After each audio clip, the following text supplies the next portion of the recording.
Jimmy, Raju இருக்காரம்மா? இருக்காரு. கூப்பிடு. என்ன விஷயம்? உங்களை ஐயா கூப்பிட்டு வர சொன்னாரு. எதுக்கு தெரியல. നീ പേടിക്കണ്ട, വെറുതെ വിളിപ്പിച്ചോ. വേഗം വരാം.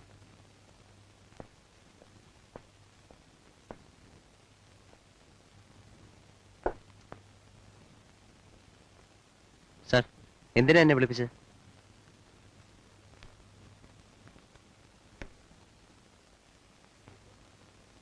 നീ ഇന്നലെ വിശ്വനാഥ മേനോന്റെ വീട്ടിൽ പോയിരുന്നോ? പോവാ. എന്തിനാ പോയത്? മേനോ സാറുമായി കീരിക്കാട് എസ്റ്റേറ്റിന്റെ കാര്യം പറയാനാ പോയത്. എപ്പോഴാ പോയത്? ഇന്നലെ രാത്രി. തിരിച്ചു പോരുമ്പോ അവിടുന്ന് വല്ലതും എടുത്തോ? ഇല്ല. പിന്നെ നീ അവിടുന്ന് മോഷ്ടിച്ച സ്വർണ്ണമാലയും വളയും എന്ത് ചെയ്തു? മാലയും വളയും ഞാൻ മോഷ്ടിച്ചെന്നോ? നീ കൂടുതൽ അഭ്യാസം ഒന്നും കാണിക്കാതെ അത് എവിടെ ഉണ്ടെന്ന് പറഞ്ഞേക്ക്. എന്നാ നിനക്ക് തടി കേടാക്കാതെ ഇവിടുന്ന് പോവാ. ഞാൻ എടുത്തിട്ടില്ല സാർ. നീ എടുത്തില്ലേ? ഞാൻ എടുത്തില്ലെന്ന് പറഞ്ഞില്ലേ സാർ? നീ എടുത്തില്ല.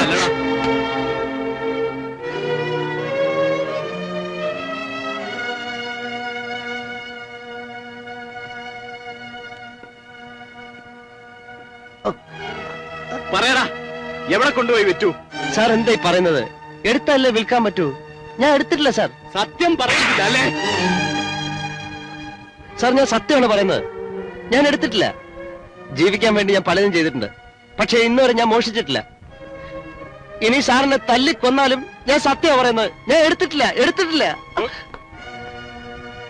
കോൺസ്റ്റബിൾ സാർ, இந்த ആളെ ലോക്കപ്പിൽ പോടാ.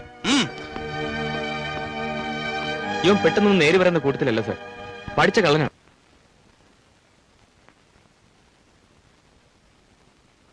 വിനോട്ടാ, അങ്കിൾ എവിടെ? ഡാഡി എസ്റ്റേറ്റിൽ പോയിട്ട് ഇതുവരെ വന്നിട്ടില്ല. ആന്റിയോ? മുറിയിലുണ്ട്. നിൽക്ക്. എന്താ കാര്യം? ആന്റിയുടെ ഓർണമെന്റ്സ് കളവ് പോയോ? എന്നിട്ട് ഞാൻ അറിഞ്ഞില്ലല്ലോ. ആരാ എടുത്തത്? ആ രാജു. രാജു എടുക്കുന്ന വിനോട്ടം കണ്ടോ? ഇന്നലെ അവനല്ലാതെ വേറെ ആരും ഇവിടെ വന്നിട്ടില്ല.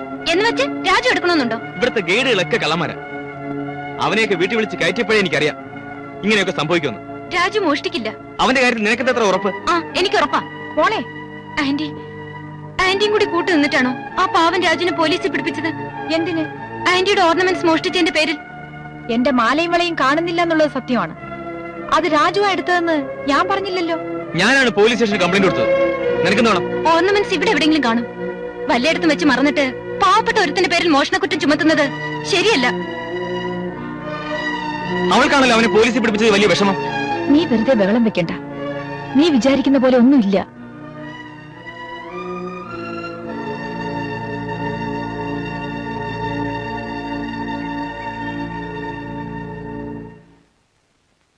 വിനേട്ടാ, ഇത് വിനോട്ടിന്റെ ബാഗല്ലേ?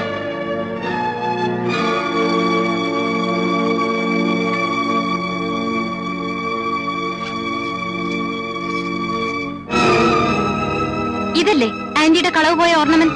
അതെ. ഇതെങ്ങനെ ഈ ബാഗിനകത്ത് വന്നു? അത് ഇതിനകത്ത് എടുത്തു വെച്ച ആളോട് ചോദിച്ചാ മതി. നീയാണോടാ ഇതെടുത്തു വെച്ചത്? ഞാനൊന്നും എടുത്തു വെച്ചതല്ല. ആരെങ്കിലും മറന്നു വെച്ചതായിരിക്കും. മറന്നു വെച്ചതല്ല, മനഃപൂർവ്വം ചെയ്തതാണ്. എന്തിനാണെന്നോ എനിക്കറിയാം. നല്ലവനായ ഒരാളെ കള്ളനാണെന്ന് മുദ്ര കുത്തിയാൽ എല്ലാവരും വെറുക്കുമല്ലോ. വിനോട്ടാ, ഇത്രയും ചീപ്പാകരുത്. മതിയാത്തോ? Daddy,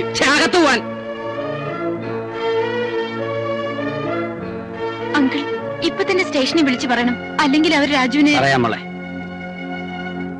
inspector Dinesh here. വിശ്വനാഥമെന്നാണ് സംസാരിക്കുന്നത്. അതെ, വിനോദിന്റെ ഫാദർ.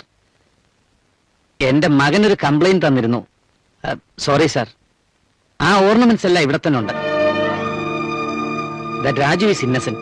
എന്തോന്നാ mister Menon, police station complaint കൊടുക്കാൻ തമാശയാണെന്നാണോ നിങ്ങളുടെ വിചാരം? അങ്ങനെ ഒരു അബദ്ധം പറ്റിപ്പോയി.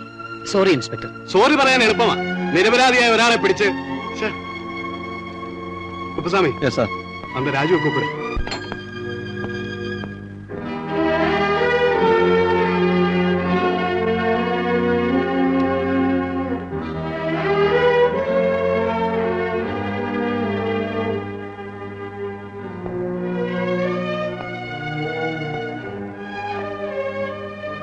രാജു, നിനക്ക് പോവാം.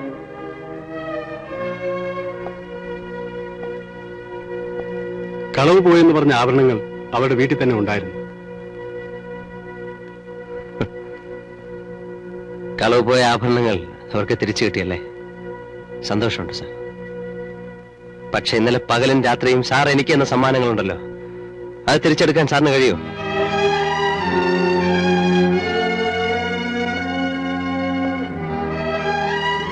ഇനി എപ്പോഴെങ്കിലും സാറിന് തല്ലാൻ കൈകൾ ധരിക്കുകയാണെങ്കിൽ ആളെ പറഞ്ഞയച്ചാൽ മതി, ഞാൻ വരാം.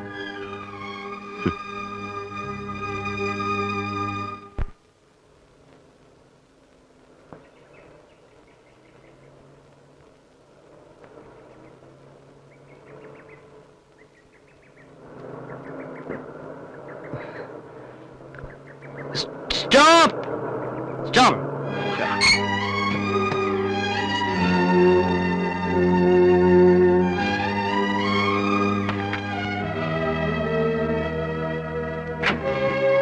രാജു, എന്താ ഇത്? മേനോൻ സാറിനോട് ക്ഷമിക്കണം. ഞാൻ നന്നായി മദ്യപിച്ചിട്ടുണ്ട്. എന്റെ മനപ്രയാസം കൊണ്ടാണ് ഞാൻ മദ്യപിച്ചത്. ഇവരുടെ മുഖത്തോക്ക് രണ്ടു വാക്ക് പറയാൻ. രണ്ടുപേരും കൂടെ അമ്പലത്തിൽ ദൈവത്തോട് മാപ്പ് പറയാൻ പോയതായിരിക്കും. എന്നെ കള്ളക്കേസിൽ കുടുക്കി പോലീസിനെ കൊണ്ട് തല്ലി ചതപ്പിച്ചിട്ട് കൽവിഗ്രഹങ്ങളെ തൊഴുതാൻ മനഃശാന്തി കിട്ടത്തില്ല അമ്മച്ചി, കിട്ടത്തില്ല. നിങ്ങക്ക് പണവും സ്വാധീനമുണ്ട്. അപ്പൊ എന്നെ പോലുള്ളവർ എന്തെങ്കിലും ചെയ്യാമല്ലോ. ഞാൻ പാവം ഒരു തെരുവുതണ്ടി, അൺഓതറൈസ്ഡ് ഗായ്. പക്ഷെ ഞാൻ ആരെ ചതിച്ചിട്ടില്ല, ഇതുവരെ മോഷ്ടിച്ചിട്ടുമില്ല. രാജു, മേനോൻ സാറിനോട് ക്ഷമിക്കണം. മേനോൻ സാർ പാവമാ, നല്ലവനുവാ, എനിക്കറിയാം. ഈ അമ്മച്ചിയ എന്നെ പോലീസിനെ കൊണ്ട് പിടിപ്പിച്ച് ആ ഇൻസ്പെക്ടർ സാറിനോട് പറഞ്ഞു. മേനോൻ സാർ അത് കേട്ടപ്പോ ഞാൻ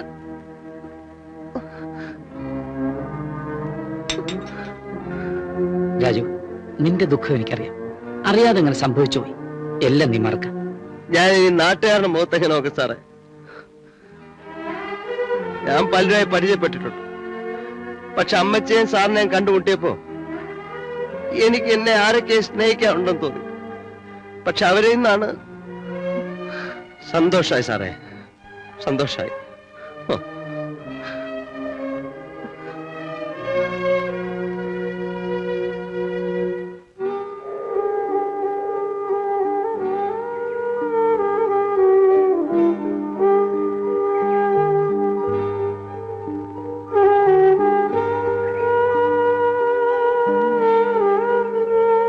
രാജു, നിമ്മി എന്തിനാ ഇങ്ങോട്ട് വന്ന്? മാപ്പ് ചോദിക്കാൻ. ആരുടെ സഹതാപം എനിക്ക് ആവശ്യമില്ല. നിമ്മി പോയിക്കോളൂ. രാജു,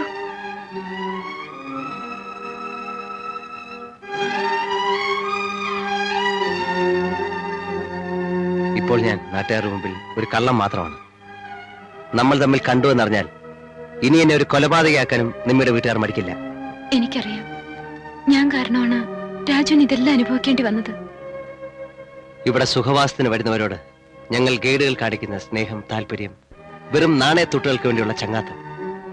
അവർ തിരിച്ചു പോയി കഴിഞ്ഞാൽ പിന്നെ വീണ്ടും കണ്ടുമുട്ടിയെന്ന് വരില്ല.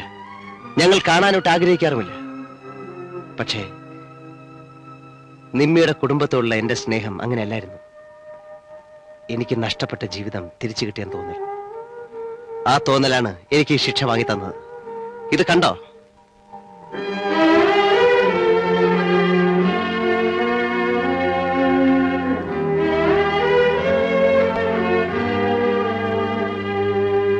വേണ്ട,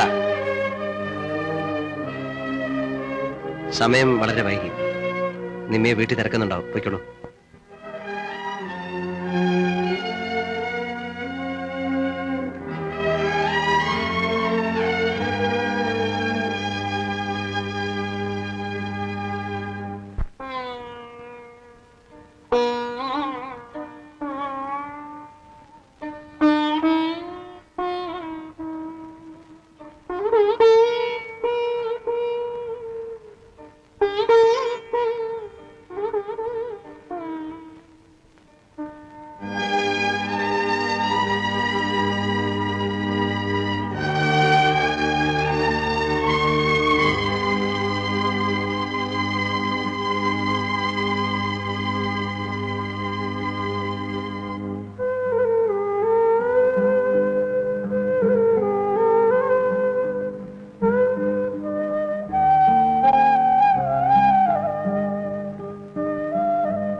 എനിക്കെന്തോ മനസ്സിനൊരു സമാധാനമില്ല.